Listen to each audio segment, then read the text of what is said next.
नमस्कार, आप देख रहे हैं दिन भर बिहार। मैं हूं आपके साथ मधु। आइए जानते हैं दिन भर बिहार में आज क्या क्या हुआ। नजर डालेंगे सबसे पहले सुर्खियों पर। मुख्यमंत्री सम्राट चौधरी का बड़ा फैसला, पटना के मिलर हाई स्कूल का होगा आधुनिक विकास। 4 सालों के बाद नीतीश कुमार से आरसीपी सिंह की हुई मुलाकात, जेडीयू में वापसी की अटकलें तेज। भरत तिवारी एनकाउंटर मामले में पोस्टमार्टम रिपोर्ट में बड़ा खुलासा, शरीर के निचले हिस्से में लगी थी 5 गोलियां। बिहार एसटीएफ का बड़ा ऑपरेशन, टॉप 10 अपराधी समेत एनआईए का वंचित आरोपी गिरफ्तार। बांकीपुर से प्रशांत किशोर का बड़ा हमला, बीजेपी को हराने की अपील के साथ कई चर्चित मामलों पर सरकार को घेरा।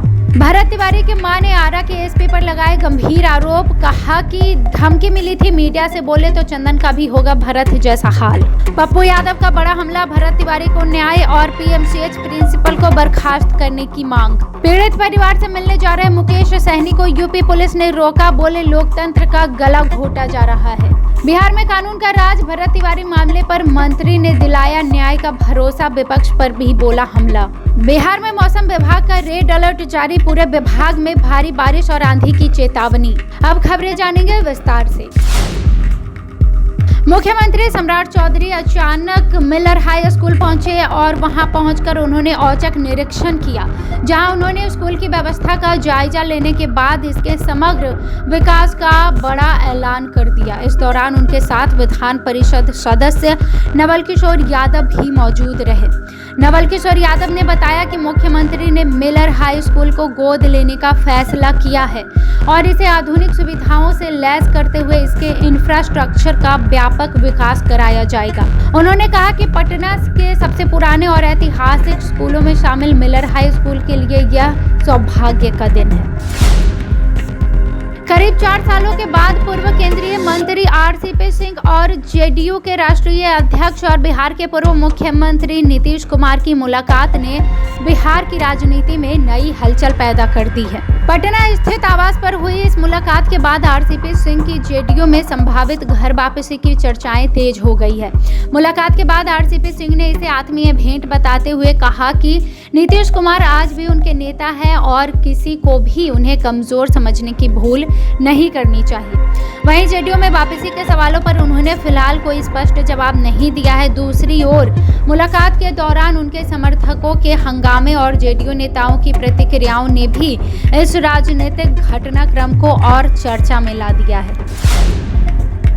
भोजपुर के चर्चित भरत तिवारी एनकाउंटर मामले में पोस्टमार्टम रिपोर्ट सामने आ गई है, जिसने केस को लेकर नई चर्चा छेड़ दी है। रिपोर्ट के मुताबिक भरत तिवारी को कुल 5 गोलियां लगी थी और सभी गोलियां शरीर के निचले हिस्से यानी दोनों जांघों और एक पैर में लगी थी। पोस्टमार्टम रिपोर्ट में गोलियों के प्रवेश के स्थान का भी विस्तृत उल्लेख किया गया है। रिपोर्ट सामने आने के बाद मामले की न्यायिक जांच और अहम हो गई है। फिलहाल जांच एजेंसियां पोस्टमार्टम रिपोर्ट समेत सभी साक्ष्यों के आधार पर पूरे घटनाक्रम की पड़ताल में जुटी हुई है। बिहार एसटीएफ ने अलग अलग जिलों में चलाए गए विशेष अभियान के दौरान 3 बड़ी कार्रवाई करते हुए कई वंचित अपराधियों को गिरफ्तार कर लिया है। पटना में हत्या, रंगदारी, एनडीपीएस और शराबबंदी कानून के मामलों में वंचित टॉप 10 अपराधी करण यादव को दबोचा गया है, जबकि बांका में एनआईए के विस्फोट मामले में आरोपी संदीप कुमार को गिरफ्तार कर उसके पास से मोबाइल और पासपोर्ट बरामद किया गया है। वहीं मुजफ्फरपुर के पानापुर थाना क्षेत्र में छापेमारी कर 3 आरोपियों को एक देसी पिस्तौल, जिंदा कारतूस, मोबाइल, बाइक और नकदी के साथ गिरफ्तार किया गया। एसटीएफ का कहना है कि सभी आरोपियों के आपराधिक इतिहास की जांच की जा रही है और बरामद सामान के आधार पर आगे की कानूनी कार्रवाई की जाएगी। जनसुराज के सूत्रधार प्रशांत किशोर ने बांकीपुर की जनसभा में भाजपा और बिहार सरकार पर तीखा हमला बोलते हुए कहा कि बांकीपुर उपचुनाव जनता के लिए सबसे बड़ा अवसर है। यदि यहां भाजपा को हराया जाता है तो दिल्ली तक यह संदेश जाएगा कि बिहार की जनता मौजूदा मुख्यमंत्री को स्वीकार नहीं कर रही है। उन्होंने कानून व्यवस्था और न्याय व्यवस्था पर सवाल उठाते हुए कहा कि नीट छात्रा से दुष्कर्म मामले में अब तक पीड़िता को न्याय क्यों नहीं मिला। वहीं भरत भूषण तिवारी की हत्या का जिक्र करते हुए निष्पक्ष कार्रवाई की भी मांग की है। प्रशांत किशोर ने नालंदा में 2 पासवान बच्चों की मॉब लिंचिंग का भी मुद्दा उठाया है और सवाल पूछा है, इस मामले पर चर्चा क्यों नहीं हो रही है तथा दोषियों को अब तक सजा क्यों नहीं दी गई।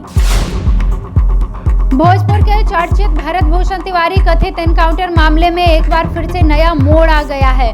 मृतक की मां आशा देवी ने भोजपुर के पुलिस अधीक्षक पर गंभीर आरोप लगाते हुए दावा किया है कि एसपी उनके घर पहुंचे और परिवार पर मामले को दबाने का दबाव बनाया। आशा देवी का आरोप है कि एसपी ने उनके छोटे भाई चंदन तिवारी को अलग ले जाकर मीडिया से बातचीत बंद करने की चेतावनी दी और कहा कि यदि परिवार मीडिया से बातचीत करता रहा तो उसका भी वही अंजाम होगा जैसा भरत का हुआ था।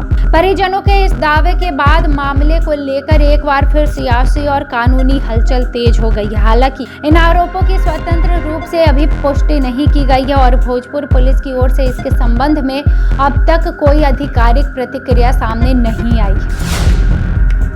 पूर्णिया के निर्दलीय सांसद पप्पू यादव ने भरत तिवारी एनकाउंटर मामले में बिहार सरकार पर गंभीर आरोप लगाते हुए कहा कि इससे पहले भी कई फर्जी एनकाउंटर हुए हैं और भरत तिवारी मामले की निष्पक्ष जांच कर पीड़ित परिवार को जल्द से जल्द न्याय मिलना चाहिए। वहीं पीएमसीएच विवाद पर उन्होंने निशांत की कार्रवाई को भी सही ठहराते हुए कहा कि प्रिंसिपल का व्यवहार अनुचित था।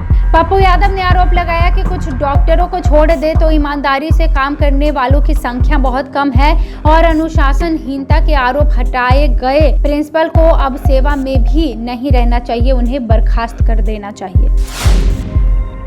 वीआईपी सुप्रीमो और बिहार के पूर्व मंत्री मुकेश सहनी को उत्तर प्रदेश के जौनपुर में आजाद बिंद हत्याकांड के पीड़ित परिवार से मिलने जाते समय पुलिस ने रास्ते में ही रोक दिया, जिसके बाद उन्होंने योगी सरकार पर लोकतांत्रिक अधिकारों के हनन का आरोप लगाते हुए कहा कि उन्हें कार्यक्रम स्थल से काफी पहले रोक दिया गया।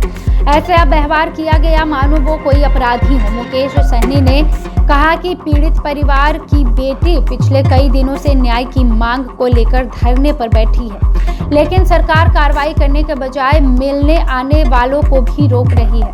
उन्होंने चेतावनी दी है कि यदि 2 दिनों के भीतर दोषियों के खिलाफ कार्रवाई नहीं हुई तो वो दोबारा जौनपुर आएंगे, चाहे उन्हें छुपकर ही क्यों न आना पड़े। बिहार सरकार के सहकारिता मंत्री रामकृपाल यादव ने राज्य में अपराध और कानून व्यवस्था को लेकर बड़ा बयान देते हुए कहा कि जो भी कानून अपने हाथ में लेगा उसे किसी भी कीमत पर नहीं छोड़ा जाएगा। भरत तिवारी एनकाउंटर मामले पर पूछे गए सवाल के जवाब में उन्होंने कहा कि बिहार में कानून का राज है और इस मामले में न्यायिक प्रक्रिया के तहत निष्पक्ष जांच चल रही है, इसलिए किसी के साथ अन्याय नहीं होगा। मंत्री ने कहा कि राज्य सरकार अपराधियों के खिलाफ लगातार सख्त कार्रवाई कर रही है और बिहार में किसी भी अपराधी को बख्शा नहीं जाएगा। इस दौरान उन्होंने विपक्ष पर भी निशाना साधते हुए कहा कि उनके शासनकाल में चोरी, लूट, हत्या और अपहरण जैसे घटनाएं आम बात थी, इसलिए उन्हें कानून व्यवस्था पर सवाल उठाने का कोई नैतिक अधिकार नहीं है। बिहार में मानसून पूरी तरह से सक्रिय हो गया है। मौसम विभाग ने पटना समेत राज्य के 38 जिलों में भारी बारिश, तेज आंधी और वज्रपात का अलर्ट जारी किया है। अगले 48 घंटों के दौरान कई इलाकों में 40 से 50 किलोमीटर प्रति घंटे की रफ्तार से तेज हवाएं चलने और झमाझम बारिश की संभावना बताया है। मौसम विभाग ने लोगों से खराब मौसम के दौरान सतर्क रहने, खुले स्थानों और पेड़ों के नीचे जाने से बचने की अपील की है। लगातार बारिश से तापमान में गिरावट आएगी और उमस भरी गर्मी से लोगों को राहत मिलेगी।